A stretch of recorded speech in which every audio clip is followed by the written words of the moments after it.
আসলে আপনারা এই ভিডিওটি দেখতে পাচ্ছেন। এই ভিডিওতে আমি ধানমন্ডি স্পোর্টস ক্রিকেট একাডেমির একটি ভিডিও তুলে ধরেছি। আমি ধানমন্ডির পাশ দিয়ে হেঁটে যাচ্ছিলাম, হঠাৎ করে দেখি 200 থেকে 250 জন একটি গ্রাউন্ডে প্র্যাকটিস করছে। সে প্র্যাকটিস গ্রাউন্ড হচ্ছে ধানমন্ডি ক্রিকেট গ্রাউন্ড। আমি একটি ছেলেকে ডেকে জিজ্ঞেস করলাম, ভাই এতগুলো একাডেমি প্র্যাকটিস করছে? সে বলল, না ভাই, এটা হচ্ছে একটাই cricket academy, Dhanmondi sports cricket academy. আমি অবাক হয়ে গেলাম। আমরা যে শহরে থাকি সেখানে প্র্যাকটিস আমরা করি, কিন্তু যারা ক্রিকেট খেলি আমরা সকলে স্বপ্ন দেখি যে বাংলাদেশ তারকা হব, বড় প্লেয়ার হব, বড় খেলোয়াড় হব, কিন্তু আমরা আসলে সেরকম প্র্যাকটিস করতে চাই না।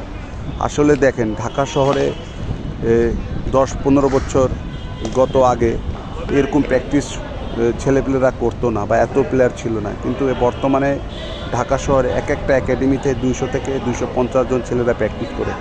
তারা সুযোগ সুবিধা পাবে না তো কি আমরা পাবো? তাই আমাদের সকলে যারা আমরা প্র্যাকটিস করি, অবশ্যই মনোযোগ সহকারে প্র্যাকটিস করে ভালো ম্যাচ পারফরমেন্স করে ঢাকায় এসে আমরা যেন খেলতে পারি, সেই মেন্টালিটিটা তৈরি করার সময় চলে এসেছে।